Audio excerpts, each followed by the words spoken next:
সারা দেশে বিদ্যমান ৫৩৮টি fire service station প্রয়োজনের তুলনায় যথেষ্ট নয় উল্লেখ করে ফায়ার সার্ভিসকে আধুনিক ও যুগোপযোগী করতে নতুন স্টেশন স্থাপন ও লোকবল বৃদ্ধি করা হবে বলে জানিয়েছেন স্বরাষ্ট্রমন্ত্রী সালাউদ্দিন আহমেদ। সকালে নারায়ণগঞ্জে পূর্বাচল মাল্টিপারপাস ফায়ার সার্ভিস স্টেশনে আয়োজিত পাসিং আউট প্যারেড ও পদক প্রদান অনুষ্ঠানে একথা বলেন তিনি।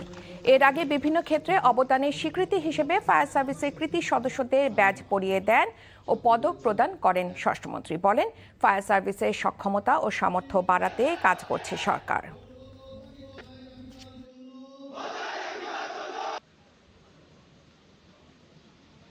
ইতিমধ্যে 20টি ফায়ার স্টেশন নির্মাণ ও পুনর্নির্মাণের প্রকল্প বাস্তবায়নের কাজ চলমান রয়েছে। ফায়ার সার্ভিসের কর্মকর্তা কর্মচারীদের সুযোগ সুবিধা বৃদ্ধি করার বিষয়েও বর্তমান সরকার সচেষ্ট রয়েছে।